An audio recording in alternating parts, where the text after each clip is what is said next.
తప్పనిసరిగా. రైట్. శ్రీనివాస్ చౌదరి గారు, cinema industry అంతా కూడా ఫైనాన్షియల్గా సపోర్ట్ చేస్తుంది పవన్ కళ్యాణ్ గారికి, ఎందుకంటే ప్రతిష్టాత్మకంగా తీసుకున్నారు. ఇన్ఫ్యాక్ట్ కూటమి ఆయన గెలుపుని ప్రతిష్టాత్మకంగా తీసుకుంది. అండ్ ఇంకోటి, ఆయనంతటా ఆయనైతే ఎవరిని వచ్చి ప్రచారం చేయమని అడగట్లేదు. వచ్చేవాళ్ళు వస్తున్నారు, చేస్తున్నారు.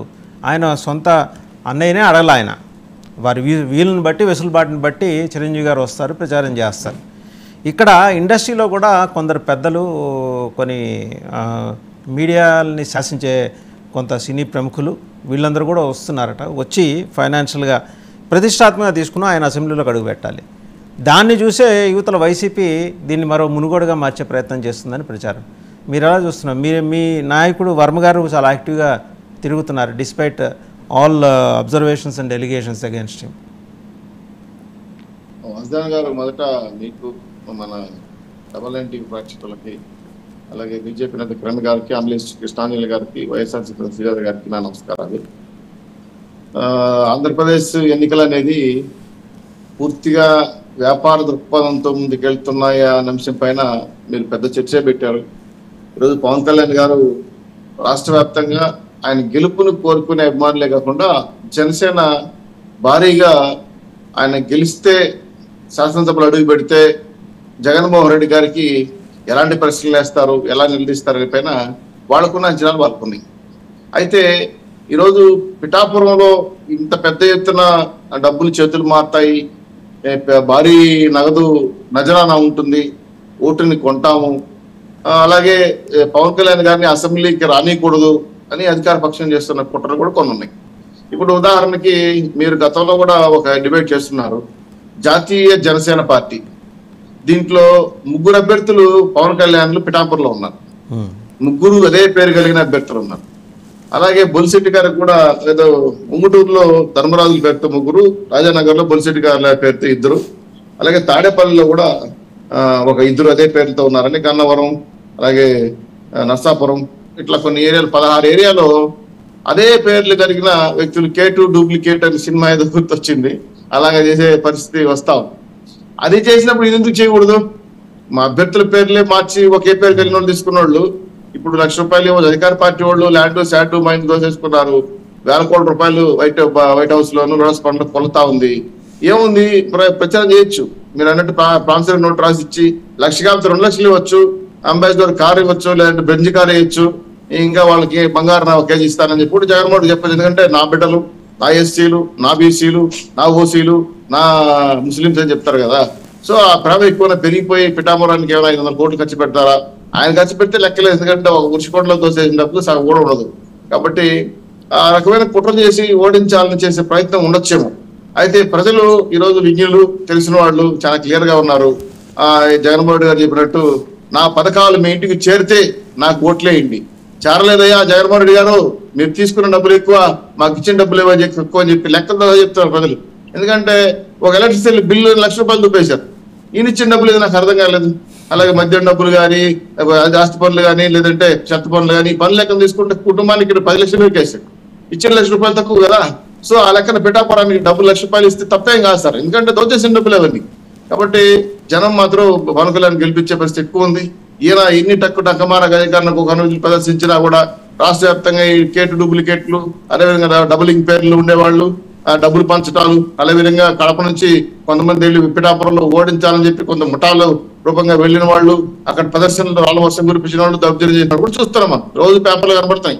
ఎందుకంటే కొంతమంది కార్యకర్తలు కేటాయించి ప్రధాన లీడర్ల మీద ఓటమి చూపించాలని చెప్పి, ఓటమి చేయించి ఓడించాలని చెప్పి కుట్రలైతే తిరుగుతాయి. సరే, ఇక్కడ ఎందుకు ఇంత భారీ ఎత్తున కుట్రలు చేస్తున్నారు, పవన్ కళ్యాణ్ గారంటే ఎందుకు భయం అనే ప్రశ్న కూడా ప్రజల్లో వస్తుంది. సో శాసనసభలో రేపు ప్యాన్ పార్టీ పూర్తిగా ఓడిపోతున్న విషయం అర్థమైపోయింది. అందుకే ఎట్లయినా సరే కుట్రలు చేసైనా గెలుద్దాం, లేదా వివాదాలు చేసి గెలుద్దాం అని చెప్పి ఆలోచన ఉంది. మాకు కూడా కొన్ని ఏరియాలో 6,000, 7,000, 10,000 పెంచాలనే సమాచారం ఉంది. అది వాస్తవాన్ని కూడా చూడలేదు.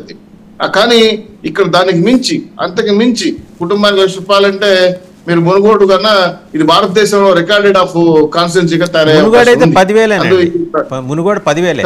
మునుగోడు హైయెస్ట్ 20,000-25,000 వెళ్ళిపోయింది. అంటే కుటుంబానికి 1,00,000.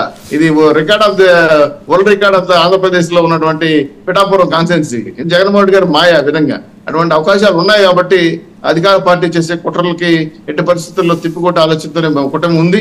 అలాగే జనసేన, తెలుగుదేశం పార్టీ, బీజేపీ ఇంకొకటి అన్నారు శ్రీనివాస్ చౌదరి గారు, మీరు ఇంకోటి అన్నారు. ఐ థింక్ పిఠాపురం నియోజకవర్గం కొంచెం చిన్న నియోజకవర్గం, రవికిరణ్ గారికి బాగా అవగాహన ఉంటుంది వాళ్ళ పక్కనే కాబట్టి. సార్ ఒక 2,40,000 ఓట్లు ఉంటాయా సార్?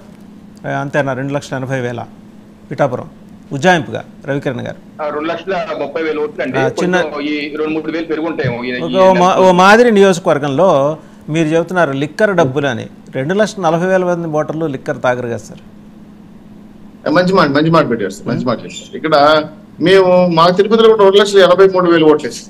2,30,000 వాళ్ళకు ఉన్నాయి, ఒక 50,000 అదనంగా.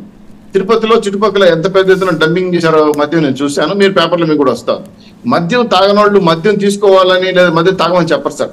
ఆ మద్యం సీసా మాకు ఇచ్చేయండి. మీకు అర్థమైంది లాజిక్? ఏ మద్యం అయితే ఇంటికి చేరుతుందో ఆ మద్యం తాగనోడు కూడా తీసుకుంటున్నాడు. ఎందుకు తీసుకుంటున్నాడు? తాగేవాడికి దమ్ముకుంటున్నాడు.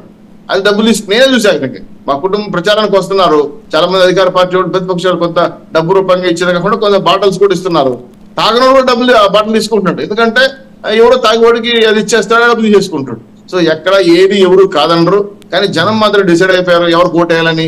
ఎన్ని రకాల విద్యలు ప్రదర్శించినా రాష్ట్రంలో మళ్ళీ జగన్మోహన్ రెడ్డి గారు అధికారంలో వచ్చే ప్రసక్తే లేదు. దానిపైన చాలా సీరియస్ గా 3 పార్టీలు కట్టుబడి కష్టపడి ఈరోజు కట్టడి చేసే పరిస్థితికి వస్తుంది. కాబట్టి ఆ భయంలో నుంచి, ఆ ఫ్రస్ట్రేషన్ నుంచి ఈయన పథకాలు సక్సెస్ కాలేకపోయాడు. 5 ఏళ్ల పరిపాలన సూపర్ పరిపాలన లేకుండా పోయింది, అభివృద్ధి లేకపోయింది, ఉద్యోగాలు లేకపోయి, రాజధాని లేదు. ఈయన అనేక అంశాలపైన, పోలవరం లాంటి విషయాలపైన దాటి వేస్తూ వచ్చాడు. ఇలా ఎత్తుకుంటా పోతే జగన్మోహన్ రెడ్డి గారి చరిత్ర మొత్తం 5 ఏళ్లలో 0 ట్రేడ్ మార్క్ లేకుండా చేసుకున్నాడు. అటువంటి సిచ్యువేషన్ లో ఖచ్చితంగా ప్రతిపక్షాలు దీన్ని తిప్పుకుంటే పరిస్థితికి వస్తా ఉంది. ఈ పిఠాపురానికి ₹1,00,000 పెట్టే అవకాశాలు కూడా వాళ్ళ పార్టీకి ఉందంటే ఉంది. ఎందుకంటే వాళ్ళు అనేక రకాలుగా ప్రయత్నాలు చేశారు. ఎన్నో పేర్లు మార్చి కూడా చూశారు. డిజాల్వ్ చేయాలని కూడా ప్రయత్నం చేశారు. అనేక నియోజకవర్గాలు అదే పేర్లు పెట్టి కొన్ని రకాల గ్లాసు పైన కూడా వివాదాలు నడిపించాలని కూడా మీరు కూడా చర్చ పెట్టారు. ఆ విషయం పైన, ఆ ఉర్దు పైన, డబ్బు పైన, అభ్యర్థి పైన ఏ అవకాశం వచ్చినా సరే రాజకీయంగా వాడుకోవడానికి ప్రయత్నం చేస్తున్న జగన్మోహన్ రెడ్డి గారిని చూస్తే ముచ్చటేస్తుంది, నవ్వేస్తుంది. కాకపోతే ఓడిపోతున్న విషయం మాత్రం గమనించకుండా ఫ్రస్ట్రేషన్లో ఉండి సొంత చెల్లెలు కూడా ఈ మధ్య తెల్లవారే నిన్న ఇప్పుడు ప్రెస్ మీట్ పెట్టారు. మా అన్నకి ఏదో మతిస్థిమితంగా నేంటుంది, నేను అర్థాన్ని గిఫ్ట్ గా పంపిస్తున్నాను. ఒకసారి చంద్రబాబు నాయుడు గారు, పవన్ కళ్యాణ్ గారు కోబే పట్టుకున్నట్టుంది, మాట్లాడితే వాళ్ళిద్దరు విషయాలు మాట్లాడుతున్నారు, నేను కూడా వాళ్ళ ట్యాబ్ లో పడ్డానని చెప్పిన మాట కూడా విన్నాం. కాబట్టి జగన్మోహన్ రెడ్డి గారు ఏమన్నా ఆ దిశగా పయనిస్తున్నారేమో, చర్యలు చెప్పిన మీద జాగ్రత్త తీసుకోవాలేమో, హాస్పిటల్ చూపించాలేమో అని కూడా ప్రజలు కూడా ఆలోచనలు పడ్డారు. ఆ మాటలన్నీ వినిన తర్వాత ఆయన మాట్లాడే స్పీచ్లు, సిద్ధం సభలో మాట్లాడే మాటలు కూడా ఎక్కడ ప్రత్యేక విషయం చెప్పడం లేదు, 10 విషయాలు చెప్పడం లేదు. నేను